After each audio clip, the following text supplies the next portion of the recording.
fellow viewers, you're welcome to Child and Society, the program that talks about you, your family, that talks about policies that impact on your lives, and that also showcases good role models within the society. Today, you have got me, your regular presenter, Vivi Colley. I'm going to be presenting issues concerning child marriage today. With me is Simi Solodabiri. You're welcome, Simi. Thank you. Simi, as you know, is one of our regular panelists. She's a consultant, child protection specialist like myself. So we're going to be looking at child marriages. Is it right for adults, men, to sit in the Senate and reduce the age of consent to marriage, age of consent to sex, from 18 years to 11 years? Is it right that 11 years old child, a baby who is just finished one phase of development, going into another phase of development, to be forced against her consent to be married out to an adult who is normally 20-something years older than the child? We have a case example with Governor Yerima marrying a 13-year-old Egyptian girl whom he could not marry in the girl's own country because of the prevailing Islamic laws that prevents the child from being married at that age to an older man. And he brought the girl to Nigeria to get married to. And that marriage was witnessed by a lot of people, eminent Nigerians. Are we a country, a society that condone babies from being devoured by older men? Most of these girls, I will call them babies, are children of very poor people. They are being married out to men who are privileged in the society, men who are rich, popular, famous, and their parents, because of lacking, because of poverty, abject poverty, give out their daughters to be married so that they will gain something from that relationship.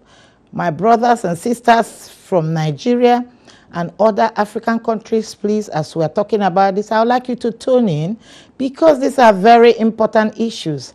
It is against the United Nations Charter on Human Rights, on child rights. Nigeria ratified child rights in 2003, and yet in 2013 we are talking about reduction of what? I ask you, of age of consent. Are we preparing for our daughters to start becoming sexually active from 11 years old, when really and truly puberty issue is not the argument, because puberty depends on different people.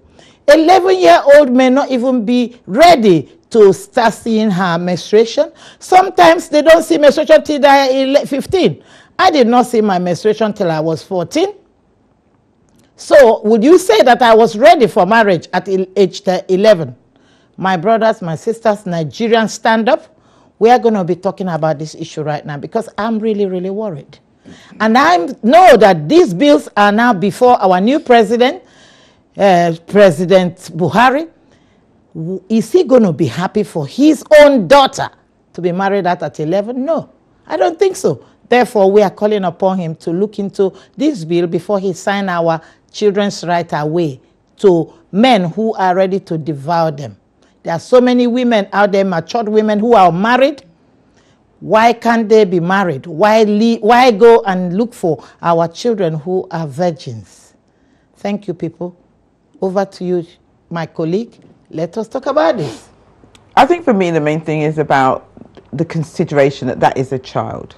You know what I mean? What was in the minds of the legislators who have gone that actually it went through a number of different hands, a number of important people's hands, a number of people that we actually place our lives in their hands every single day. Those people actually pass that bill to the next stage, to the next stage, to the next stage, until it's now sitting on the president's desk.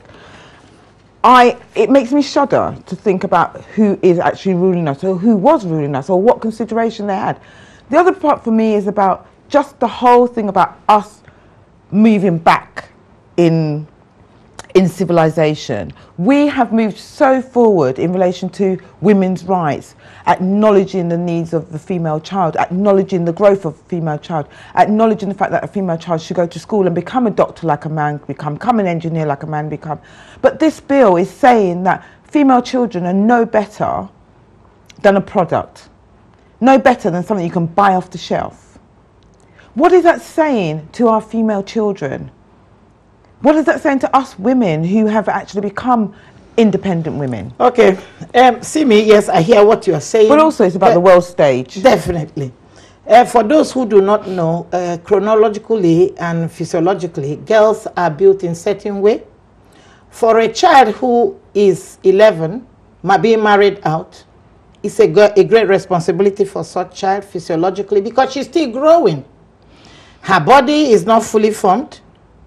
She's not ready for her body to be opened up by a man. She doesn't have the chronological understanding of what the man or the man's family will be asking of her. And in most cases, these girls are not even the first wives. They are not the second wife. Sometimes they are the third wives. And they are used as errands by the older women in the family.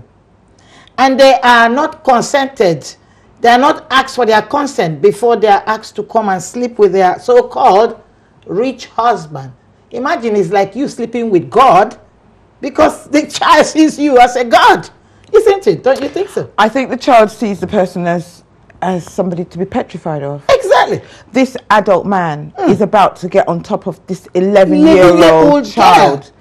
You know, and I'm sorry to be graphic, but I do not know how else to go about discussing this. Yeah. This adult man who would not allow some other adult man to get on top of his 11-year-old child. What are we saying? It pains me.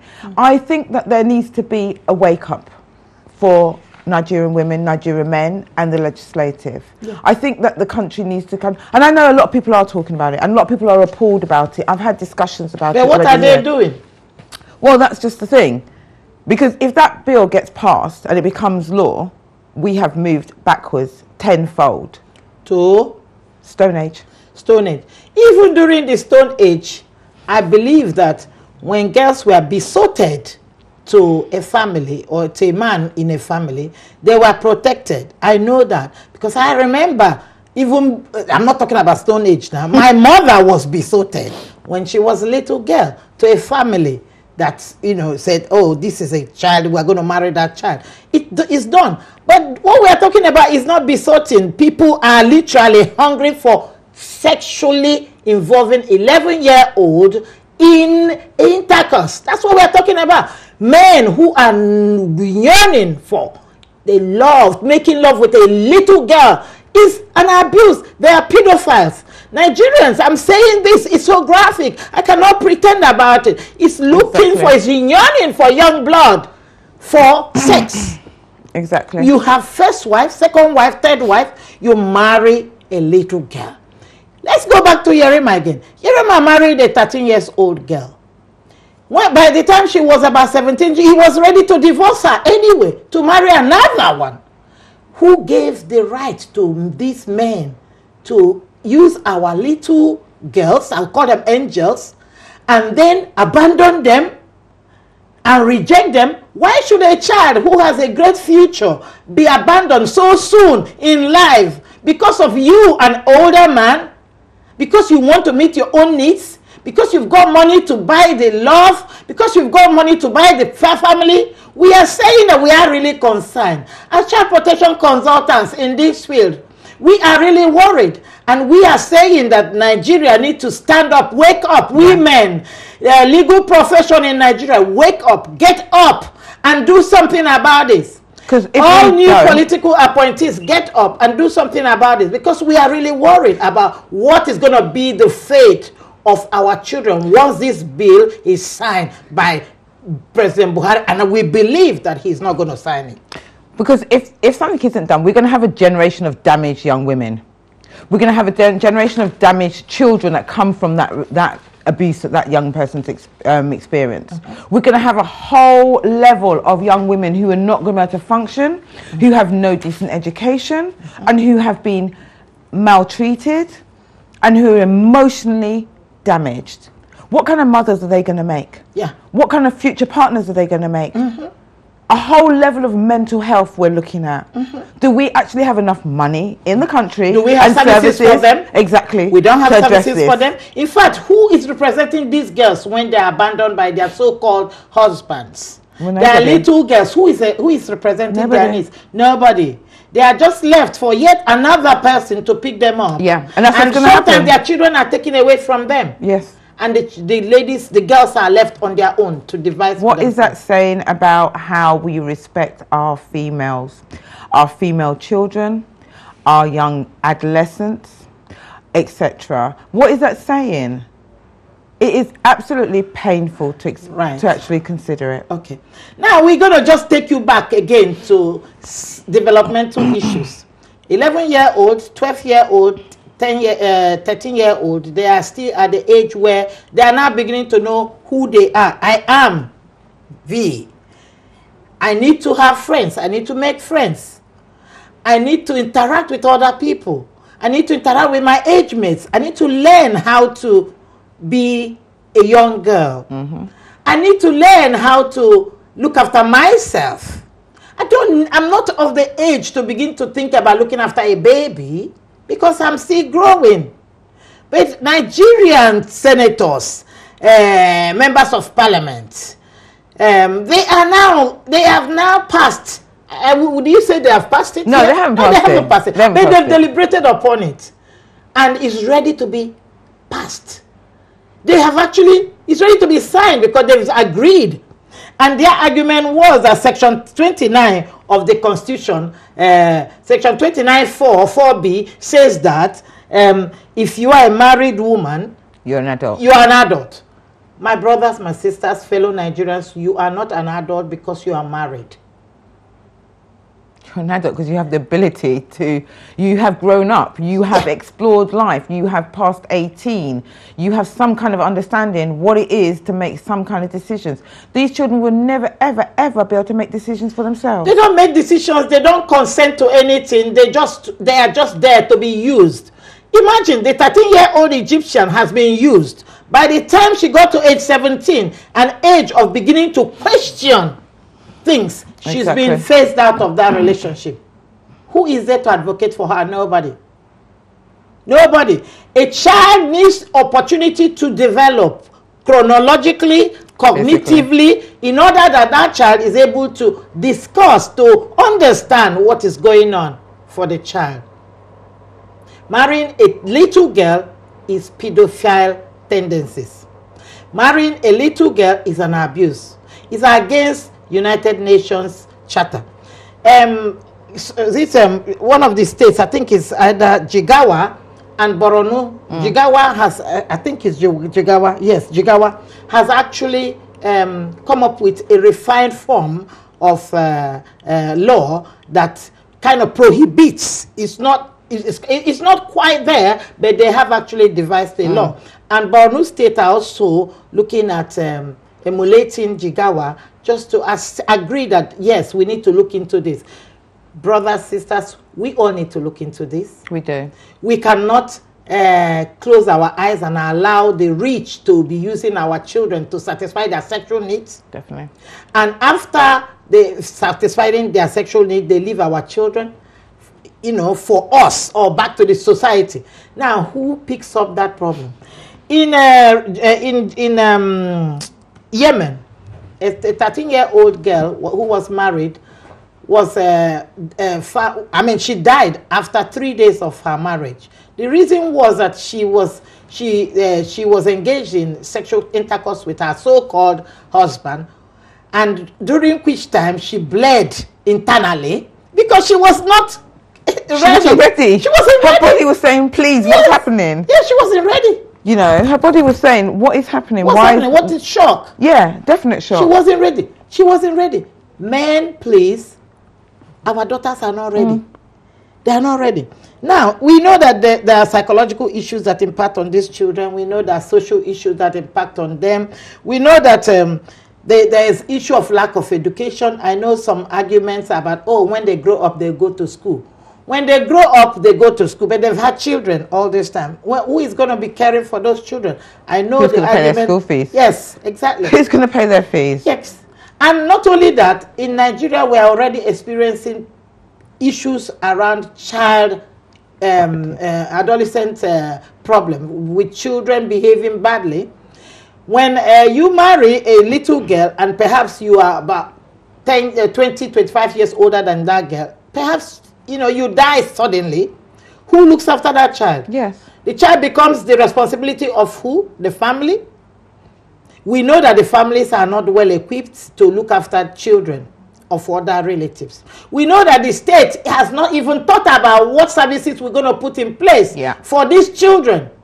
Yeah. Which country will leave the important needs and start going to meet the needs of the affluent? The needs of the affluent is what we're talking about. The needs of affluent is they want to marry young girls. But actually people's needs are, what services would they be for my children? Educational service, housing service, employment services, the needs, health services. Have we actually been talking about that? There's no discussion about that. There's also no discussion about what rights that young person has. If they're saying that that child is an adult because she is married, so what are her rights? Are her rights the same as the other wives in the house then? No, she's a slave.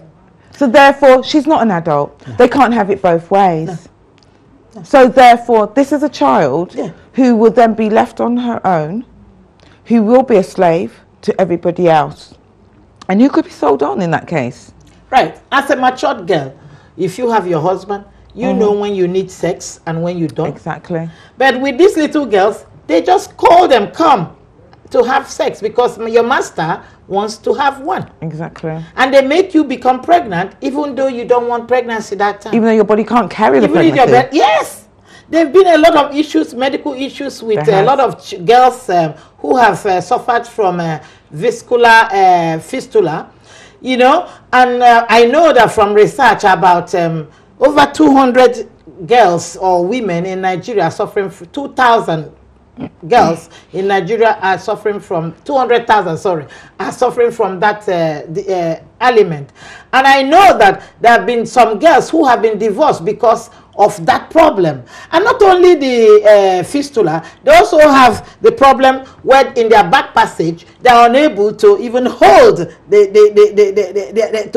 close their anus because of the same problem. Who is giving this problem to these girls? These problems are because the body is not ready for sexual and having babies. When you force girls to have babies, to become pregnant for you force them into sexual act, you are actually destroying their internal organs. And because of that internal organ, they cannot hold urine. And when the girl cannot hold urine, what happens? The man don't want the girl anymore. Exactly. And then it's time for the man to say, okay, you better leave. And they divorce you. They divorce you, you become a problem of who? Your parents or the state? Is the state equipped to look after such girls? Let's be talking about these things rather than agreeing to silly bill that is brought by selfish men in our society. We have to stop them. It's of great concern. It's of great concern that we have stepped backwards. It's of great concern that it has gone this far. I weep for our country if we do this. I weep for our girls. And I'm going to campaign and campaign and campaign against this. Even if it gets passed, I will campaign. Right. Viewers, thank you for watching Child and Society. Again, we have discussed this program and we will continue to discuss this program. We will not give up. We will not give up on this. Our daughters are supposed to be left to go to school, to be educated, to marry men of their choice, to marry at the right age, not to be forced into child labor in the name of marriage, not to be forced into child slavery in the name of marriage. People of Nigeria, stand up. Buhari, please, we are begging you, do not sign this bill which is passed before you. Viewers, thank you for watching and join us on Twitter, join us on WhatsApp. Facebook. The numbers will be showing on the screen now. Thank you very much. Thank you, and please join hands and protect our daughters. Simi and myself will not give up. All the women in child protection services will not give up. NAPTIP Nigeria will not sit down. All of us are working towards making sure that our girls are protected. United Nations Charter on Child Rights must be upheld in all states, not Definitely. a few, in all states. Thank you very much, Nigerians. Bye. Thank you for watching. Thank you for watching.